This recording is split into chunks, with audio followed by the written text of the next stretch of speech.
बिस्मिल्लाहिर्रहमानिर्रहीम। अस्सलाम वालेकुम। दुनिया भर के महकूमों, मज़लूमों और बेनवा लोगों को मेरा सलाम। अस्सलाम वालेकुम पाकिस्तान।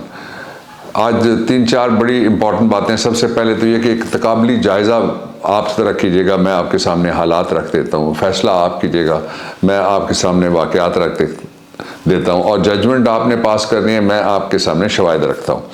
एक तरफ एक ऐसा आदमी है जो आज 5वां दिन था, उसके इर्द गिर्द हज़ारों से ज़्यादा लोग, आप वीडियोस देख लीजिएगा, एक आध वीडियो मैं आपको दिखाने की भी कोशिश करूँगा, वो पैदल चल रहे हैं। ये पाकिस्तान की तारीख़ में सिर्फ एक दफ़ा हुआ था 75 साल पहले, जब कायद आज़म अल्लाह रहमत की क़यादत में, और ये जो PDM वाले इनके अक्सर बाबे जो थे वो दूसरी तरफ थे, उनकी क़यादत में जब लुटे पुटे काफ़िले आज़ादी की ख्वाहिश में वो कर रहे थे लॉन्ग मार्च टू फ्रीडम, और हिंदुस्तान के मुख्तलिफ़ इलाक़ों से जो उस वक्त पार्टीशन ऑफ इंडिया के बाद एक अलग मुल्क बन चुका था, वो नए पाकिस्तान में आ रहे थे, जिनके पास ना खाने को कुछ था, ना रहने की कोई जगह थी, लेकिन बेसर और सामानी के बावजूद वो क्या कह रहे थे ये मैं आपको बताना चाहता हूँ। एक दूसरा ये मौका है कि वही ना रहे हैं, और एक और शख्स है जो पाकिस्तान को हकीकी आज़ादी दिलाना चाहता है। और हकीकी आज़ादी,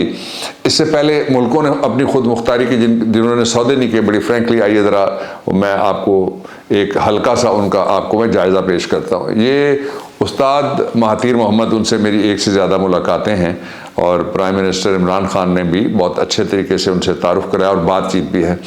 उनके दौर में एक दफ़ा एक जो डिप्लोमेट उनका गया हुआ था सीनियर, उसके साथ अमेरिका के एयरपोर्ट के ऊपर एक तलाशी हुई। वापसी पे जब उनका काउंटर पार्ट आया बायलैटरल्स के लिए, तो महातीर मोहम्मद साहब ने भी कहा कि जी इनकी भी तलाशी होगी। इसके ऊपर उन्होंने जो बाहर के बैंक थे वो सारे उनसे पैसा निकलवा लिया, और तकरीबन 65% इकॉनमी उन्होंने कहा ये बैठ जाएगी, लेकिन वो इकॉनमी नहीं बैठी। गैरत बड़ी चीज़ है, जहाने तगोदौ में वो ज़िंदा रहा मलेशिया, और आज वो ही इज़ नियरिंग नाउ 100, अल्लाह ताला उनको उम्र खिज़र अता करे। वो बहुत ज़बरदस्त आदमी हैं, सारे मिल के भी उनको गिराने के लिए कोशिशें करते रहते हैं।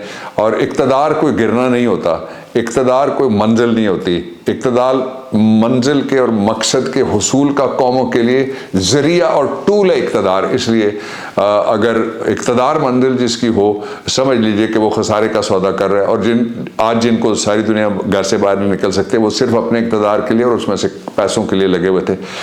एक मैंने आपको मलेशिया की मिसाल दे दी, मैं आपको दूसरी मिसाल देता हूँ। एक ऐसा मुल्क है जो हर तरफ से स्वाम्प और लैंड ब्लॉक्ड है। एक उसका बॉर्डर चाइना के साथ लगता है, और थोड़ी सी उनको दुनिया में खुलने की इजाज़त किसी जगह से अगर मिलती है तो वो चाइना ही है।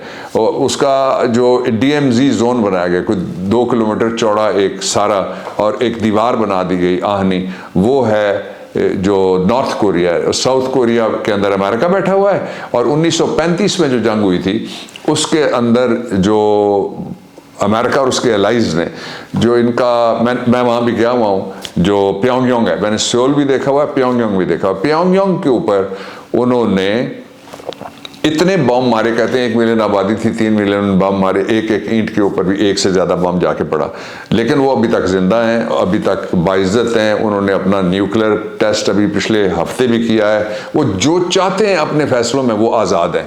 आपने देखा जो कमल सोंग थे और उनके जो पोते हैं जो इस वक्त वहाँ पे इक़्तिदार में, कि वो किस तरह से मुज़ाकरात कर रहे थे, उसकी बॉडी लैंग्वेज क्या थी, उसका आना जाना क्या था, उसका उठना बैठना क्या था। डोनाल्ड ट्रंप जैसे तगड़े अमेरिकन प्रेसिडेंट के सामने भी, ये मैंने आपके सामने दूसरी मिसाल रख दी। मैं आपके सामने एक और मिसाल भी रख सकता हूँ। वो मिसाल ईरान की है। ईरान में ओवर 35 ईयर्स नाउ उनके खिलाफ क्या पाबंदियाँ नहीं लगी, उनके खिलाफ क्या नहीं किया गया, इसके बावजूद वो बैसियत कौम अपना जो उनका वजूद है उसको उन्होंने बाइज्जत तरीके से बरकरार भी रखा, और उसके ऊपर उनका जो तर्ज हुकूमत है वो उनका है। इसलिए मुझे और आपको कमेंट तो किया जा सकता है, एतराज़ करने का किसी को कोई हक नहीं है। जो किसी जगह कोई लोग हैं वो उनको पता होता है कि वो किस तरीके से अगर उन्होंने ठीक करना है तो अंदर से लोग उठ के ठीक कर सकते हैं। ये मैंने आपके सामने तीसरी मिसाल रख दी। मेरे ख्याल में मिसालें और भी बहुत सारी हैं। मैं आपको आखिरी मिसाल देता हूँ हुगो चावेज़ की।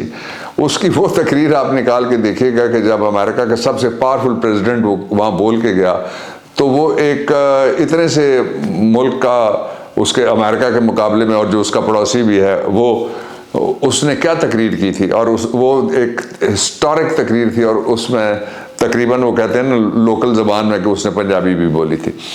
और उससे भी बड़ा क्या हो गया जी, क्यूबा को उसके बॉर्डर मिलते हैं, और क्यूबा सारे मिज़ाइलों की जद में और सारे तूफ़ानों की जद में, सारे बुरानों की जद में रहा है अमेरिका के मुकाबले में हमेशा। लेकिन क्यूबा को आज़ादी दिलाने वाला जो था फिडल कास्ट्रो, वो पेशे के एतबार से वकील था, यंग लॉयर था जब उसने अपनी जद्दोजहद शुरू की थी। तो इसलिए ये आप देख लीजिएगा कि एक तरफ ये है और दूसरी तरफ वो हैं जिनकी लंदन में तो क्या पाकिस्तान में भी कोई प्रॉपर्टी नहीं है, और जिनका मेफेयर के अपार्टमेंट उनके नहीं है, और जिनकी लंदन में कोई जायदाद नहीं है। इमरान खान खड़ा है, आज 5वां दिन है, सुबह 6ठा दिन हो जाएगा लॉन्ग मार्च में, हज़ारों नहीं लाखों पाकिस्तानियों के दरमियान, और चोर टब्बर को ललकार रहा है। चोर टब्बर जवाब दे रहा है उसका प्रेशर के ज़रिए से, और कहाँ चोरी वाले घर में, जिसको चोरी के ज़राए तो वो बता सकते हैं, लेकिन उसकी ना वो रसीदें दे सकते हैं, ना उनके पास कोई सोर्स ऑफ इनकम है, और वहाँ बैठ के आज मफरूर की बेटी ने इमरान मुकाबला मरियम बनाने की कोशिश की, और हाजिर मुकाबला गायब हो गया वो। और उस पे पहले वो बोलता रहा, चीखता रहा, चचा चीखा, आज उसको निकाला गया खातून को। और कहते क्या है कि लोग हमारी बात सुने, और अपनी बात सुनाने के लिए वो घर वापस आने के लिए तैयार नहीं है। ये एक पहलू था इसका। और बहुत दूसरा मैं आपको ये बताना चाहता हूँ, मैं थोड़ा सा अब लिबर्टी ले रहा हूँ, स्ट्रेटेजिक जो हमारा एरिया है, इस स्ट्रेटजी का जो लॉन्ग मार्च के, वो मैं आपको बताने लगा। वो ये है कि अभी जो आप देख रहे हैं ये पहला मंजरनामा है, पहला मंजरनामा है। दूसरा, जब हम जेलम क्रॉस करेंगे और रावलपिंडी के और इस्लामाबाद के बॉर्डर पे पहुंचेंगे, दूसरा मंजरनामा उस वक्त शुरू होगा। तीसरा मंजरनामा वो होगा जो इस्लामाबाद के अंदर हमने प्लान करके रखा हुआ है, और बहुत बड़े पैमाने पे प्लानिंग थी। लोग कहते थे कि जी जल्दी क्यों नहीं करते, जल्दी। अब यह है कि सियालकोट की तरफ मुड़ेंगे आपके कायद और पाकिस्तान के कायद और आलम इस्लाम के कायद, और इंशाअल्लाह अज़ीज़ हर जगह लोगों का एक समंदर उनके साथ होगा। ये मैं आपको अपडेट दे रहा था उन हालात के मुताबिक जो आपके सामने है, मैंने रखे हैं। और ये और तरीके से, यानी इसमें ख़ास बात ये है, 100% पूरा 100% इस वक्त ब्लैकआउट किया जा रहा है, कितना दिखाया जाए। लेकिन 200% लोग देख रहे हैं, उनको 2% ऐसे हैं जो महरूम रह जाते होंगे, जिनके पास सोशल मीडिया नहीं है, ऑल्टरनेट मीडिया है। जो स्क्रीनिंग थी, इन्होंने स्क्रीनों और उनके जितने भी थे सारे उन पे बैठ के अपने मेकअप करके नाम शाम बनाने वाले सबको बेआबरू और बेतौकीर करके रखते। उनकी हैसियत ही कोई नहीं रही, उनकी सुनता ही कोई नहीं है। वो पहले तो ये थे कि हम नैरेटिव बनाएंगे, सेट करेंगे, उसको बेचेंगे, उसके ऊपर कीमत लगाएंगे, लिफाफा लिफाफी, टोकरा टोकरी, मारेंगे सारे के सारे। ये है नया पाकिस्तान। और उस नए पाकिस्तान की दो और मैं आपको इम्पॉर्टेंट चीज़ें बताता हूँ कि ये एक मर्द इनकार ने कौम को इनकार करना सिखा दिया है।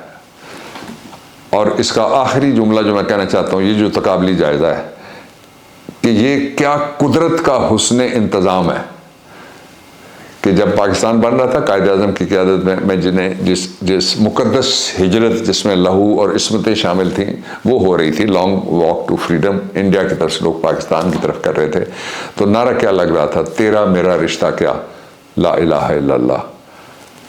पाकिस्तान का मतलब क्या, ला इलाहा इल्लल्लाह। आज भी गली गली में ये नारा गूंज रहा है, गूंजता रहेगा। इस्लामाबाद के अंदर पूरा पाकिस्तान आएगा, आप देखेंगे, हम देखेंगे जब राज करेगी खल्क़े खुदा, हम देखेंगे। कल इमरान खान के ख़िलाफ़ मैं 7 जगह मुख्तलिफ नोटिस केस ये वो लगे हैं, और सबसे बड़ा वो है जिसमें साथ मुझे भी नोटिस आ गया। वो गवर्नमेंट ने एक तौहीन अदालत की दरख्वास्त दायर की हुई है सुप्रीम कोर्ट ऑफ पाकिस्तान में, उसके बारे में मैं कल आपसे बात करूंगा। पाकिस्तान जिंदाबाद।